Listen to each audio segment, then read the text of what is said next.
memperhatikan ini anak cepat frustasi, orang tua jangan ikut-ikut frustasi.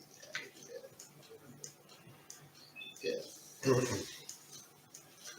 Sifat selanjutnya ada hubungannya dengan pikiran dan angan-angan ya. Ini saling berhubungan. Yang pertama adalah logikanya tidak bisa konkret. Berpikir biasanya saya ulang. Untuk logikanya anak-anak itu berpikirnya konkret saja, tidak bisa secara abstrak membayangkan sesuatu yang abstrak. Ya, sejak usia dini mereka memang yang Anda dilihat itulah yang ini. Tetapi ini juga di balik itu ada sifat anak-anak suka berfantasi dan berimajinasi. Nah, ini harus dibedakan antara berpikir yang abstrak dengan berpikir fantasi dan imajinasi itu sangat jauh beda. Ya, jadi kalau sesuatu yang abstrak ini sesuatu yang di dalam kehidupan itu ada tetapi badannya tidak ada. Dalam pikiran kita ada, tapi dalam ini tidak ada. Contoh dalam kehidupan ya, kita adalah kepandaian, contoh kemiskinan, contoh tentang semua tidak ada, mana kemiskinan yang ada yang kita perahkan adalah kebodohan, nggak terlihat. Bagi anak-anak PAUD, kalau kita bicara masalah kebutuhan, masalah keterbelakangan, masalah kemiskinan, mereka nggak bisa membayangkan karena itu abstrak. Mereka berpikir yang tentang yang faktual-faktual aja yang ada itu. Jangan bicara masalah logika yang hubungannya dengan abstrak. Tetapi dia juga senang berfantasi dan berimajinasi. Ya, itu beda ketika mereka anak-anak kalau diajari fantasi dan imajinasi itu senang. Contoh ketika kita mengajarkan untuk bisa menghormat di kendaraan umum misalnya, bisa aja berfantasi kalau ini di kelas ya, bukan di rumah konteksnya. Ya, fantasi satu jadi sopir, yang lain jadi penumpang, begitu misalnya. Ketika ada penuh kursinya, ada yang masuk, ya lihat yang masuk, perempuan misalnya. Kita toleransi, mengajarkan toleransi misalnya, ya yang laki-laki berdiri, perempuan dipersilakan. Imajinasi digunakan untuk belajar. Ya, di kepramukaan juga banyak diajarkan imajinasi ini untuk mendidik mereka. Ya, karena fantasi dan imajinasi seorang anak itu luar biasa. Ya, bahkan mereka kalau ini dengan imajinasi itu dia bisa aja loncat dari tinggi kalau dia diimajinasikan sebagai burung. Itu bisa tanpa pikir bisa terjun. Tapi kan kita sebagai orang tua harus paham itu bahwa kita memberikan fantasi, imajinasi kepada anak PAUD ke arah-arah yang positif untuk mendidik.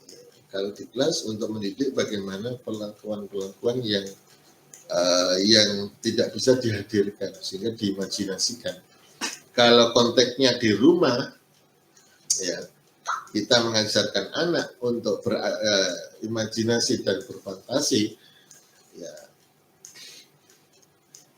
kalau saya menggambarkan anak-anak kita itu saya katakan begini. Sudah, anak ini ada yang remaja yang ini, tapi konteks ini saja. Sudah panggil semua. Ketika duduk-duduk itu, sudah Sekarang kamu bayangkan, imajinasikan, kamu juga seandainya kamu ini punya rezeki yang banyak, sudah punya gini-gini, apa yang kau lakukan terhadap orang tuamu? Apa yang ini? Kamu sih nulis, tak suruh nulis mereka. Kalau diucapkan nanti apa saling mencontek, tulis sendiri-sendiri. Termasuk yang kecil juga, termasuk yang masih paut itu. Ya. Mereka misalnya suruh ngomong, bisiki ayah, bisiki bapak, apa yang dilakukan? Ketika kita dengarkan apa yang ditulis, apa yang dimaui, ketika dia imajinasi menjadi seorang yang menyadar maupun orang yang susah terhadap orang tua, kita akan mewujudkan luar biasa. Ya.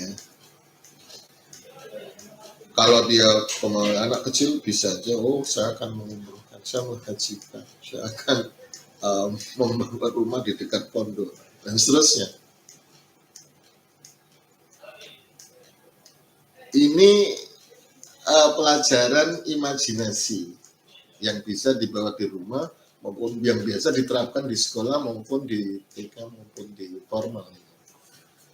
Mengenal sifat anak-anak yang imajinasi bisa digunakan bagaimana mendidik mereka agar tidak terasa kalau kita duduk suruh nasihat, kita dinasihati dan seterusnya, seakan-akan mereka menerima dimarahi terus ya.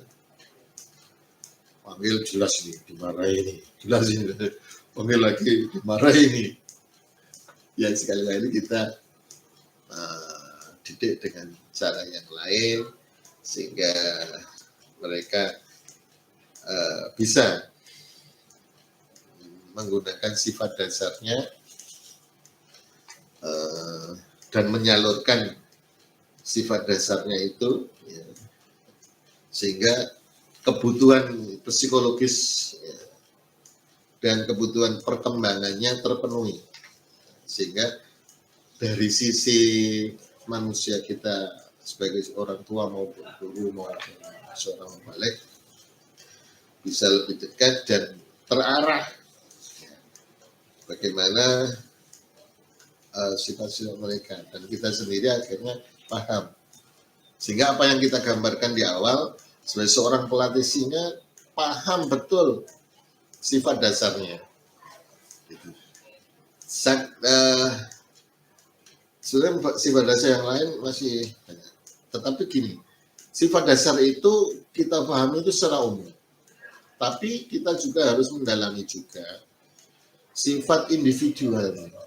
Jadi tiap anak punya karakter yang berbeda. Maka sifat-sifat dasar itu sifat-sifat yang umumnya ada. Ya. Mana anak-anak ini yang lebih dominan. Tetapi juga ada sifat individual. Ya, kita harus paham itu. Ketika tadi mendidik, adalah singa yang harus dipecut baru bisa jalan. Ada yang singa yang harus dikasih makan baru bisa diperintah. Ada singa yang baru ditunjuk langsung bisa. Demikian juga anak-anak. Tapi kita tidak perlu memukul anak-anak. Tapi kita paling harus tahu karakter individu tiap anak. Apa yang dimau? Apa ya mereka keinginan apa ya? Yang anak-anak saya itu sebenarnya apa, tapi sebenarnya apa dan sebagainya. Kalau ditaruh seperti ini biasanya kok nggak bisa. Itu harus paham banget. Yang tahu adalah Bapak Ibu semua. Sifat individu masing-masing itu harus komunikasi, menjalin kedekatan secara emosional dan fisik. Kalau itu sudah ada, insya Allah sifat dasar umum sudah dipegang. Dengan hari ini kita mengkaji dan melihat, dan sifat individualnya Bapak Ibu ya, harus di rumah berinteraksi, serawung bahasa Jawanya.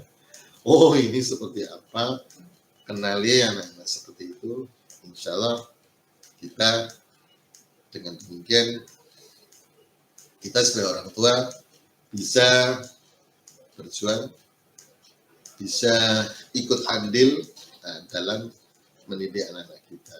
Kita sebagai seorang iman harus bisa menjaga anak-anak yang kita sayangi, anak yang kita kasih ini untuk terus bisa menetapi agama dengan baik. Maka kita sebagai orang tua harus bisa mengarahkan mereka. Insyaallah demikian pengarang, dan ini kajian dari BK PPG. Alhamdulillah, jazakumullah khairan semuanya perhatiannya dari Bapak semuanya.